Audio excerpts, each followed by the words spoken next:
Hello, friends, and welcome to the Exams Made Simple. And we are back again with the Hindu Complete Newspaper Analysis for 21st of July 2021. 21 जुलाई 2021 का the Hindu newspaper analysis देखेंगे। शुरू करने से पहले आज के सवालों के साथ स्टार्ट करते हैं जिनके जवाब आपको देने हैं। पहला सवाल है, near earth asteroid scout mission is announced by which of the following space agencies. Near earth asteroid scout mission is announced by which of the following space agencies. Options are A NASA, B European space agency, C Indian space research organisation या D Japan aerospace exploration agency. Second question is, consider the following statements with respect to adjournment motion. Adjournment motion के regarding statements हैं। पहला है, it can either be introduced in Lok Sabha और in Rajya Sabha to draw the attention on an urgent public importance matter. Second statement कह रहा है, the discussion on this motion should last for not less than 2 hours and 30 minutes। ठीक है ना, these are the two statements. आपको बताना है कि कौन सा स्टेटमेंट। Third statement is, it should not revive the discussion on matter that has been discussed in the same session of the house before. तो आपको बताना है इनमें से कौन से स्टेटमेंट्स करेक्ट हैं। 1 and 2, 2 only, 1 and 3, 2 and 3 only.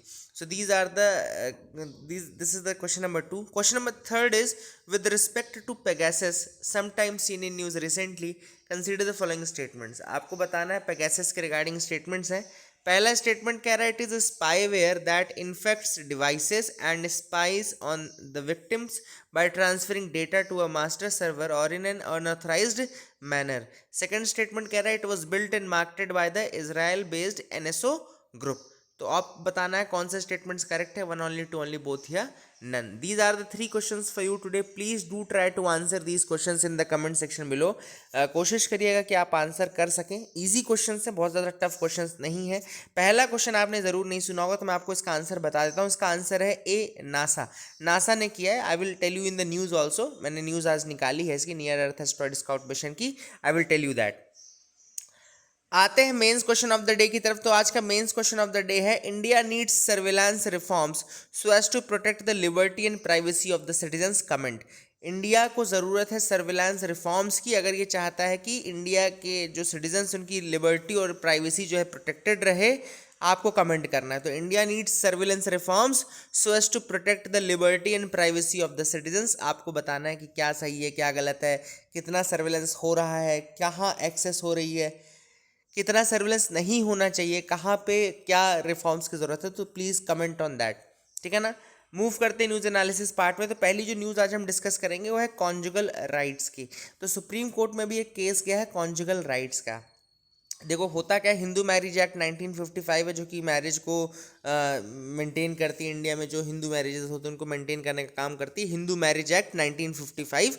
उसमें एक सेक्शन 9 है जो कि कॉन्जुगल राइट्स की बात करता है। देखो कॉन्जुगल राइट्स क्या होते हैं, they are the rights which are created by marriage. मतलब जैसे ही आपने शादी की, जैसे आपने किसी आपने काउंटर पार्ट से शादी की, उसी समय से हस्बैंड के भी एंड वाइफ के भी कुछ राइट्स आ जाते हैं with virtue of that marriage. उस मैरिज से कि वर्च्यू से कुछ राइट्स आ जाते हैं। Now the law recognises that these rights both in personal laws dealing with the marriage, divorce etcetera, and in criminal law requiring payment and maintenance and alimony to a spouse. ये सब जगह लागू होता है, चाहे वो आप मैरिज में हो, डाइवोर्स में जाएं, चाहे आप payment of maintenance of the and alimony to the spouse, इन सब जगहों पे लागू रहेंगे। ठीक है ना। Now this conjugal rights is codified in the Hindu personal law now. ठीक है ना, इसको याद रखिएगा, हिंदू पर्सनल लॉ में इसको कोडिफाई किया गया था 1955 को, जैसा कि मैंने आपको बताया। मुस्लिम पर्सनल लॉज में भी डाइवोर्स एक्ट 1869 है, वहाँ पे भी कुछ इस तरीके के प्रोविजंस हैं। ठीक है ना, similar provisions exist there as well. इसके अलावा अगर आप देखें तो सेक्शन 9 किस तरीके से यूज़ होता है। तो मतलब सपोज करिए कि if a spouse refuses the cohabitation, मतलब आपका अगर स्पाउस जो है वो कोहैबिटेशन रिफ्यूज़ कर दे, मतलब आपके साथ रहने से मना कर दे विदाउट डाइवोर्स एंड ऑल, तो आप इसको इम्प्लाई कर सकते हो। आप बोल सकते हो नहीं, we are married, by virtue of the marriage we have a right of cohabitation. ठीक है ना। हाउएवर इसको चैलेंज किया जा सकता है, इस चीज़ को हाई कोर्ट में चैलेंज किया जा सकता है, सुप्रीम कोर्ट में किया जा सकता है। इसके बाद अगर कोई एक स्पाउस डाइवोर्स यूनिलैटरली फाइल करता है और दूसरा व्यक्ति डाइवोर्स नहीं करना चाहता है, तो he invokes this conjugal rights under section 9 of the Hindu marriage act of 1955। ये भी आप याद रखिएगा, जब डाइवोर्स फाइल होता है तो अगर वो दोनों तरीकों तरफ से नहीं, दोनों पार्टीज़ की तरफ से नहीं है, तो जो दूसरी पार्टी अगेंस्ट द डाइवोर्स होती है वो रेस्टिट्यूशन के लिए जाती है हिंदू मैरिज एक्ट 1955 के सेक्शन 9 यानी कि जिस इस दिस कॉन्जुगल राइट्स की तरफ जाती है, ठीक है ना। So basically why this law has been challenged now? So this law has been challenged now on the ground that it is violative of the fundamental right to privacy. ये fundamental right to privacy के against है, पहली चीज़। दूसरी चीज़ जो plea है वो ये भी कहती है कि कॉन्जुगल राइट्स बेसिकली कोअर्सिव होते हैं। कोअर्सिव क्यों होते हैं? Because they violate one's sexual and decisional autonomy, मतलब कोई व्यक्ति अपनी सेक्सुअल एंड डिसीजनल ऑटोनॉमी नहीं एग्जीक्यूट कर पाता है, क्योंकि suppose one partner is not interested but second partner is forcefully initiating this conjugal rights and forcefully making the spouse to get involved in the sexual relation or some kind of cohabitation, ठीक है। So this is against the decisional autonomy, this is against the privacy and this is against the dignity. This has been the basis of challenging this law in the courts now, okay। तो ये आपको याद रखना है। Second news जो मैं आपको बताऊंगा वो है रिगार्डिंग द बैड बैंक। अब बैड बैंक जैसे ही नाम आपने सुना आपके दिमाग में आता होगा कि एक ऐसा बैंक जो कि अच्छे से काम नहीं कर रहा है, जो कि बहुत ज़्यादा एनपीए से घिरा हुआ है और मतलब कि बहुत ही बेकार तरीके से जो बैंक काम करता है ना। लेकिन ऐसा नहीं होता। बैड बैंक होता है जो बैड लोन्स को सही करने का काम करता है। Bad banks are actually asset reconstruction companies. Bad banks technically क्या होते हैं? एसेट रिकंस्ट्रक्शन कंपनीज होते हैं, या फिर कहना चाहिए एसेट मैनेजमेंट कंपनीज होते हैं। वो क्या करते हैं कि बैड लोन्स जो रहते हैं कमर्शियल बैंक्स के जो बैड लोन्स रहते हैं, बैड लोन्स मतलब कि ऐसे लोन जो आपको मिल नहीं पा रहा है, जिसमें ऐसा लोन जो आपने दिया तो है लेकिन आपको उसका इंटरेस्ट पेमेंट नहीं किया जा रहा है। आपको सपोज आपने कोई लोन लिया, गाड़ी का कोई लोन लिया, आपने उसमें ऑटो डेबिट करवा दिया कि ठीक है भैया मेरे अकाउंट से ऑटो डेबिट कर लेना। अब ऑटो डेबिट करने के लिए अकाउंट में पैसे भी तो होने चाहिए। अब आपके अकाउंट में आपने पैसे ही नहीं डाले, ऑटो डेबिट ही नहीं हो रहा, बढ़ता जा रहा है। तो ये इस तरीके के जो लोन्स रहते हैं ना, ये बैड लोन्स कहलाते हैं। और मैं तो बहुत छोटे स्केल में आपको बता रहा हूँ, लेकिन बहुत बड़े बड़े स्केल में 10,000 करोड़ 15,000 करोड़ की स्केल में भी ये ऐसी चीज़ें होती हैं, ठीक है ना। हमारा तो जो रहता है वो तो बैंक्स किसी तरीके से निकलवा ही लेते हैं। तो गरीब लोग और मिडिल क्लास का निकलवाना बहुत आसान है, क्योंकि वो तो डर के निकाल देते हैं, लेकिन जो बड़े लोग होते हैं वो ज़्यादा नाटक करते हैं, ठीक है। तो एआरसी होती है एक तरीके से। बैड बैंक क्या हो गया? एक तरीके से एसेट रिकंस्ट्रक्शन कंपनी हो गई या एसेट मैनेजमेंट कंपनी हो गई। और ये बैंक्स जो रहते हैं लेंडिंग या डिपॉजिट्स वाले सेक्शन में इन्वॉल्व नहीं होते हैं। इनका मेन काम रहता है कि जो बैड लोन्स हैं उनको टेक ओवर करना और उनको मैनेज करना और उनसे पैसा रिकवर करना, मतलब कि एक फिक्स पीरियड ऑफ टाइम में उस पैसे को रिकवर करना भी इनका एम रहता है। तो ये भी आप याद रखिएगा। अगली जो न्यूज़ है हम वो है नियर अर्थ एस्ट्रॉयड स्काउट मिशन के बारे में बात करेंगे। एक्चुअली हुआ क्या है कि एनईए स्काउट जो है, नियर अर्थ एस्ट्रॉयड स्काउट जो है, it is one of the payloads which will be going in the Artemis 1। Artemis 1 आप सबको पता है कि नासा का मिशन है, ओके। तो नासा का मिशन है आर्टेमिस 1। तो it will be under on the Artemis 1 which is expected to be launched in November, ठीक है ना। तो आर्टेमिस 1 का ये पार्ट रहेगा। Artemis 1 will be an crewed test flight of the Orion spacecraft and SLS rocket.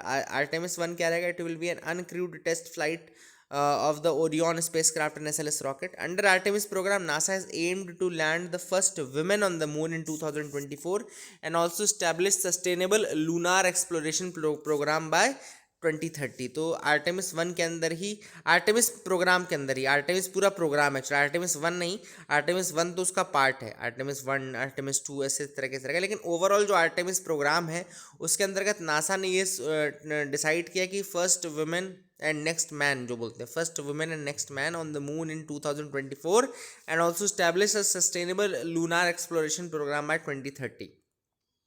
NEA scout क्या है कि नियर अर्थ एस्ट्रॉयड स्काउट बोलते हैं। और NEA scout it's a small spacecraft about the size of big shoe box. Its main mission is to fly by and collect data from a near earth asteroid. ठीक है ना, तो इसका main काम रहेगा ये जाएगा और एक नियर अर्थ एस्ट्रॉइड से डेटा इकट्ठा करने का काम करेगा।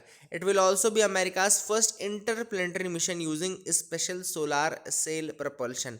तो special solar sail propulsion use करने वाला अमेरिका का ये पहला मिशन रहेगा। So that is another thing which is there under this. तो ये हो गया एनईए स्काउट मिशन। तो these are the news items from the different sources, जो हिंदू के अलावा के कुछ सोर्सेज हैं। आई hope you got clarity regarding them, आपको समझ में आया होगा। आगे मूव करते हैं न्यूज़ एनालिसिस पार्ट में। अब आज का जो मैप हमने लिया है, मैप ऑफ द डे पे आते हैं। तो आज का जो मैप हमने लिया है वो है इराक का मैप। इराक का मैप आप देख सकते हैं, कुछ इंपॉर्टेंट जगह इराक की जो है बताऊंगा, कुछ नियर वाइज जो कंट्रीज लगती हैं वो आप देख लीजिएगा। तो इराक जैसे ही आप मैप में देखें तो यहाँ पे आपको इराक ऊपर दिख रहा होगा, इराक यहाँ पे दिख रहा है ना, this is the Iraq map.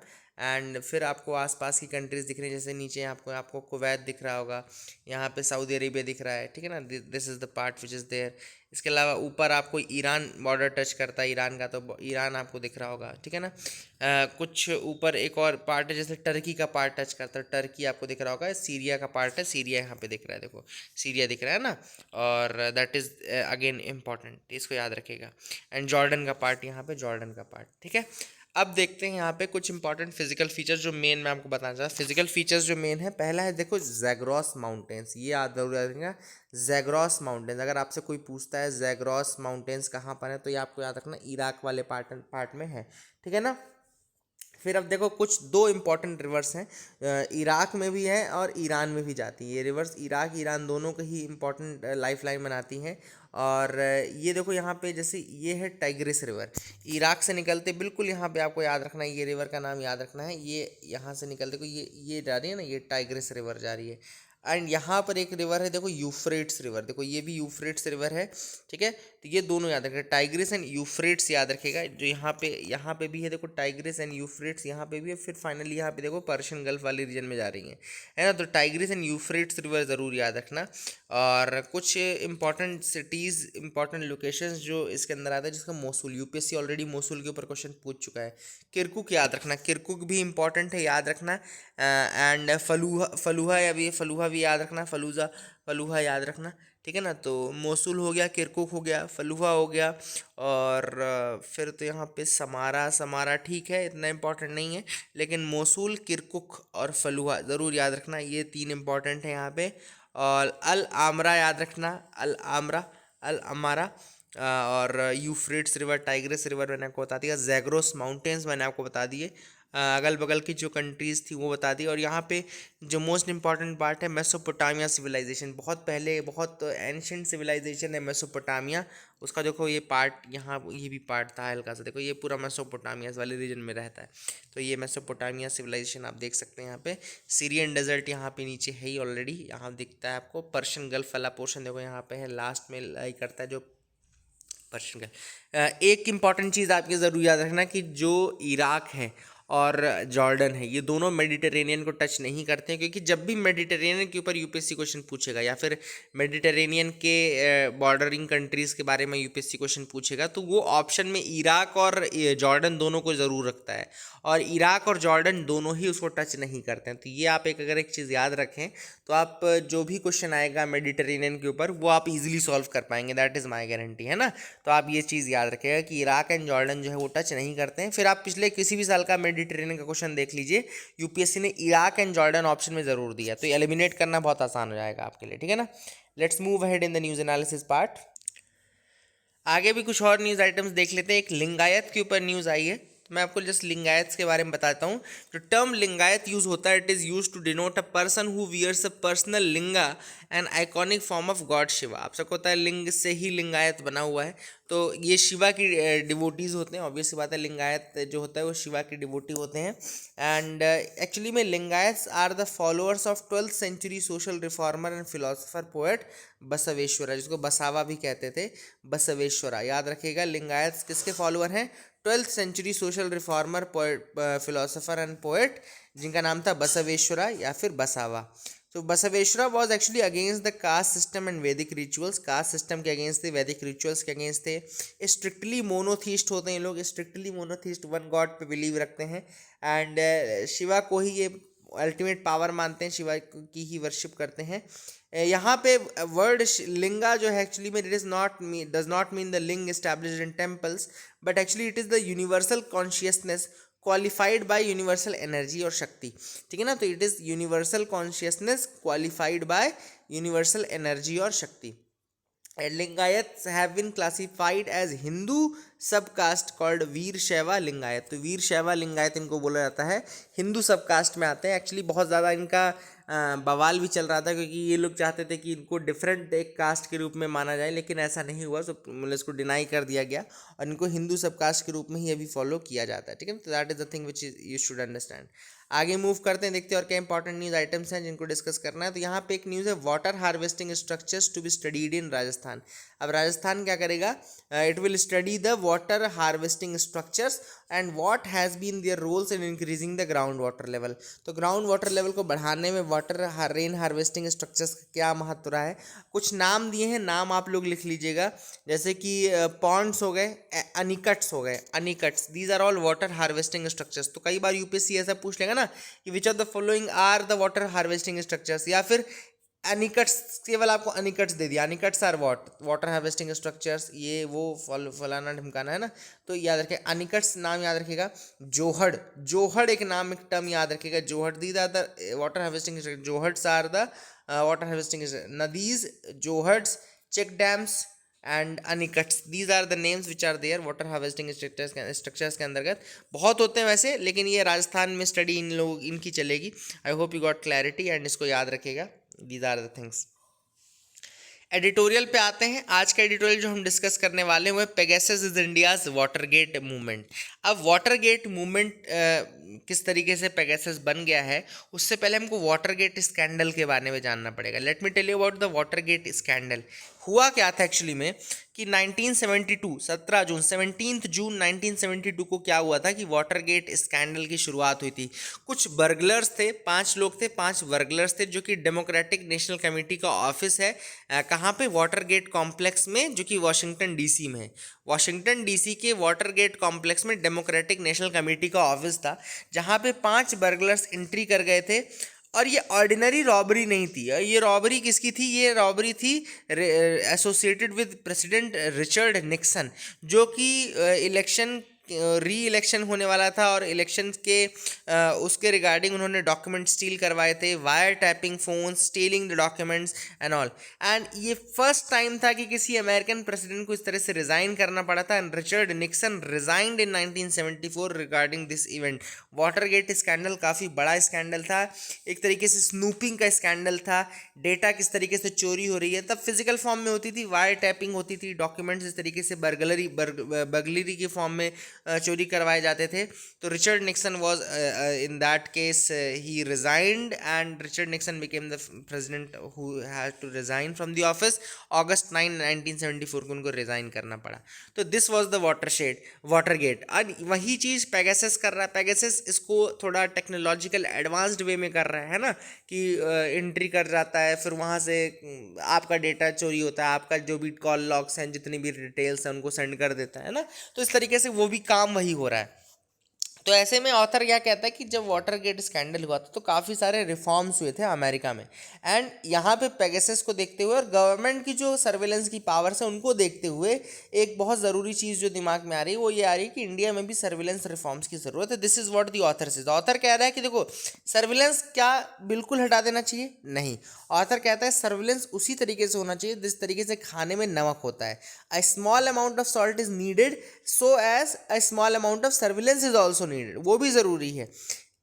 किसी भी चीज़ की एक्सेस नहीं होनी चाहिए, ना ही एब्सोल्यूट राइट्स की एक्सेस होनी चाहिए, क्योंकि they also ultimate lead to chaos, and ना ही अल्टीमेट आपके सर्विलेंस की वो होनी चाहिए, एक्सेस होनी चाहिए। तो इसीलिए ऑथर ने कहा कि हमेशा little bit of surveillance is needed, but if you start exceeding the limits of surveillance, if you start surveillancing in excess, then what will happen is that it will lead to it will lead to the futility of your rights of privacy and right to freedom and right to whatever you say dignity, है ना। तो कुल मिलाकर के अगर इनकी access हो जाएगी, यानी कि सर्विलेंस की एक्सेस हो जाएगी, फिर आपके दूसरे राइट्स की मतलब नहीं रहेगा।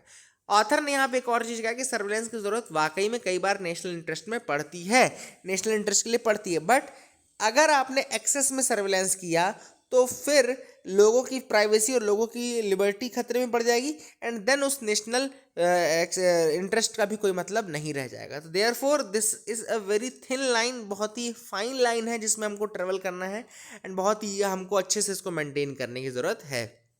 ठीक है ना। अब ऑथर कहता है कि गवर्नमेंट का क्लेम ये है कि surveillance is authorised and justified. Her surveillance जो होता है वो ऑथराइज्ड होता है, जस्टिफाइड होता है। लेकिन ऑथर कहता है अगर हर सर्विलांस जस्टिफाइड है या हर सर्विलांस आपका ऑथराइज्ड है तो फिर सर्विलांस का यूज़ आप कहाँ कर रहे हो, मतलब कि कहाँ पे आपने इसको एक एविडेंस के रूप में यूज़ किया, कितने टेररिस्ट आपने सर्विलांस के माध्यम से पकड़े, कितने ऑर्गेनाइज्ड क्राइम्स को या एस्पियोनाजेस को आपने कोर्ट में यूज़ किया, ऐसा तो आप नहीं कर रहे हो। एंड बहुत सारे जो केसेस सर्विलांस के आ रहे हैं वो दिख रहे हैं कि पॉलिटिकली मोटिवेटेड है। Many cases of surveillance show that they are politically motivated and not they are because of the need for national interest. तो कई सर्विलांस के केसेस ऐसे भी हैं जो कि नेशनल इंटरेस्ट के कारण नहीं बल्कि पॉलिटिकली मोटिवेशन या पॉलिटिकली मोटिवेटेड सर्विलांस के एग्जाम्पल्स हैं। जैसे 2012 में हिमाचल प्रदेश में ये देखने को मिला था। 2013 में इंडियन करंट जो होम मिनिस्टर हैं उन्होंने स्नूप गेट स्कैंडल किया था, गुजरात में ही करवाया था, है ना। और 2009 में यही चीज़ जब यूपीए गवर्नमेंट ने कहा था कि सीबीडीटी जो है वो मतलब कि सर्विलांस कर रही है नीरा राडिया के ऊपर, लेकिन जब ये देखा गया कि एस्पियोनाज केस नहीं बना, ना ही उसका कोई एविडेंस यूज़ किया गया, तो सीबीडीटी ने भी करवाया। तो ऑथर ने कहा कि कई बार ऐसा देखा गया कि जिसमें उनका यूज़ नहीं किया जाता, ultimately they lead to nowhere, and finally ये रिवील होता है कि ये पॉलिटिकली मोटिवेटेड सर्विलांस था। ऑथर ने वही कहा कि there are dozens of examples of unlawful surveillances. अगर आप देखेंगे कि जो नेशनल इंटरेस्ट से रिलेटेड नहीं है, ऐसे कई अनलॉफुल सर्विलांसेस के एग्जांपल आपको इंडिया में देखने को मिल जाएंगे। अब which are the laws that allow for the surveillance, यहाँ पे करंटली जो लॉज ऑथराइज करते हैं interception and monitoring of the communications, कौन कौन से लॉ है जो interception of and monitoring of communication को अलाउ करते हैं। तो सेक्शन 92 है सीआरपीसी का, सेक्शन 92 सीआरपीसी का, कॉल रिकॉर्ड्स इसके बारे में है। फिर rule 419A of the telegraph rules, ये सब लिख लो आप लोग, ये बहुत इंपॉर्टेंट है। सेक्शन 92 सीआरपीसी कॉल रिकॉर्ड से रिलेटेड है। Rule 419A of the telegraph rules and rules under section 69 and 69B of the IT act. IT act का सेक्शन 69, 69B जो है वो सब इसी तरीके से किसी न किसी फॉर्म में सर्विलांस के लिए करते हैं। लेकिन ऑथर ने ये कहा है कि होता क्या है, तीनों जो लॉ हैं इनमें अलग अलग नंबर ऑफ एजेंसीज हैं जो कि अलाउड है फॉर द सर्विलांस, ठीक है ना। वहीं पे आरटीआई की अगर हम देखेंगे तो आरटीआई 22 एजेंसीज को बोलता है कि वो इंटेलिजेंस के अंदर है। तो कुल मिलाकर के ऑथर ने कहा कि ये चीज़ भी क्लियर नहीं कि इंटेलिजेंस के अंदर एजेंसीज कौन कौन सी हैं, ठीक है ना, जो कि सर्विलांस के लिए अलाउड है। तो इसलिए रिफॉर्म्स की जरूरत इसलिए भी क्योंकि ये चीज़ क्लियर होनी चाहिए कि which are the agencies that are allowed for actually seeing your information and which are not. तो कुल मिलाकर के आपको ये भी चीज़ बहुत ज़्यादा क्लियर करने की ज़रूरत है। इसके अलावा ऑथर ने ये भी कहा कि के पुट्टास्वामी जजमेंट जो है वो ये भी बोलता है कि प्रोपोर्शनैलिटी का टेस्ट होना चाहिए हमेशा। जब भी राइट टू प्राइवेसी इन्फ्रिंज हो तो प्राइवेसी इन्फ्रिंज करते समय आपको प्रोपोर्शनैलिटी का टेस्ट करना है। प्रोपोर्शनैलिटी का टेस्ट क्या है, पहला जो रिस्ट्रिक्शंस लगी हों they should be by law. Second है इट मस्ट बी नेसेसरी, तभी वो रिस्ट्रिक्शन लगनी चाहिए। And third it must be proportionate, मतलब जो आपका एंड है उसके बराबर ही आपको रिस्ट्रिक्शन लगानी है। And it must promote a legitimate state interest, मतलब कि इसका कुछ नेशनल सिक्योरिटी या स्टेट इंटरेस्ट होना चाहिए। तो ये 4 फीचर्स आपको देखने पड़ेंगे अगर आपको प्रोपोर्शनैलिटी का टेस्ट करना है। तो तभी आप इन चारों को अगर आप सेटिस्फाई कर पा रहे हो तभी आपको प्राइवेसी को कहीं ना कहीं इन्फ्रिंज या वायलेट करना है, अदरवाइज आप नहीं कर सकते, ठीक है ना। ऑथर ने कई लोगों ने रिफॉर्म्स की बात की, जैसे 2010 में वाइस प्रेसिडेंट हामिद अंसारी ने कहा कि लेजिस्लेटिव बेसिस होना चाहिए इंडिया की एजेंसीज का। सेम चीज़ यहाँ पे श्री कृष्णा कमेटी जो बनाई गई थी डेटा प्रोटेक्शन की, उसका कहना ये है कि इंटेलिजेंस एजेंसीज को स्टैट्यूट के थ्रू आना चाहिए, मतलब कि बाय स्टैट्यूट बनना चाहिए। अब अगर ऐसा होगा तो इंडिया की जो इंटेलिजेंस एजेंसीज हैं वो सब नल एंड वॉइड हो जाएंगी। क्यों? क्योंकि इंडिया की कोई भी इंटेलिजेंस एजेंसी स्टैट्यूट से नहीं आई है except for the NIA, national intelligence agency को अगर आप छोड़ दीजिए, एक्सेप्शन है 2008 में वो एक्ट से आई थी एक्चुअली में। एनआईए को अगर आप छोड़ दो, चाहे आईबी हो चाहे रॉ हो, ये कोई भी स्टैट्यूट्स के थ्रू नहीं आए, है ना। तो यहाँ पे that is what Shri Krishna committee का कहना है कि स्टैट्यूट्स के थ्रू इनको आना चाहिए था, but leaving that this is the thing that is in the current procedure. तो ऑथर ने वही कहा कि पोस्ट वाटरगेट अगर हम देखें तो हमको ज़रूरत है रिफॉर्म्स की, हमको ज़रूरत है प्रोफेशनल इंटेलिजेंस गैदरिंग की, हमको ज़रूरत है bringing the intelligence agencies under the parliamentary oversight की इंटेलिजेंस एजेंसीज के ऊपर पार्लियामेंट्री ओवरसाइट रहे, ऐसा ना हो कि वो भी इतना फ्री हो जाए, दिस इज़ व्हाट दे से।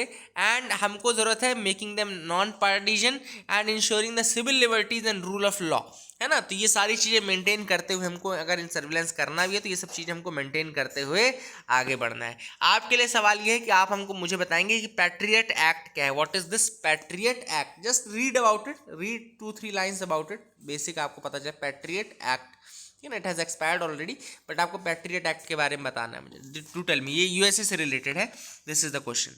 आगे मूव करते हैं, यहाँ पे एक न्यूज़ है, बेबी स्टेप्स आर बेटर। यहाँ पे उत्तर प्रदेश का आप सबको पता होगा कि एक बहुत बड़ा बिल आया है, ड्राफ्ट बिल, जिसमें उन्होंने कहा है कि हम कसम खा लिए कि अब हम जो बर्थ रेट है वो 2.7 से घटा करके, फर्टिलिटी रेट है उसको 2.7 से घटा करके 2.1 पर ले आएंगे, उससे भी नीचे ले जाएंगे, है ना। तो ऑथर ने यहाँ पे ये कहा है कि जो फर्टिलिटी रेट्स हैं वो ऑलरेडी स्टेट्स में डिक्रीज होते जा रहे हैं, ऑलरेडी वो डिक्रीज हो रहे हैं, आपको इतना ज़्यादा वायलेंट स्टेप्स लेने की ज़रूरत नहीं है।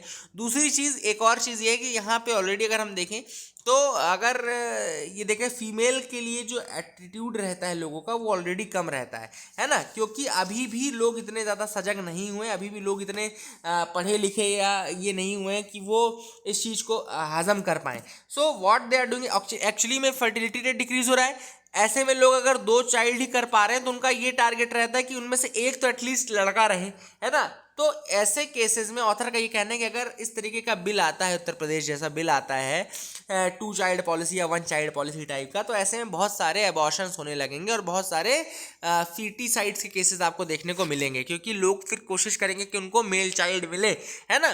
तो that is the thing author नहीं चाहता, इसलिए ऑथर ने कहा कि भैया जब already percentage of total fertility rate already काफ़ी ज़्यादा डिक्रीज हो रहा है ना, तो ऐसे में आप ज़बरदस्ती का ये मत कोशिश करिए कि इस तरीके से और आप कुछ लगा दीजिए और कल को फिर से जो वहाँ का सेक्स रेशियो है वो और स्क्यूड हो जाए और फीमेल जो चाइल्ड है वो आना ही बंद हो जाए, तो ये नहीं होना चाहिए, ठीक है, that is the thing. And author ने कहा कि इसमें पैसिव मेथड्स विल वर्क, मतलब कि अगर आप एजुकेट करो और कॉन्ट्रासेप्टिव्स के बारे में बताओ तो ऑलरेडी ये चीज़ें कंट्रोल में आ जाएंगी, आपको बहुत ज़्यादा बाय लॉ आपको इस तरीके से करने की ज़रूरत नहीं है।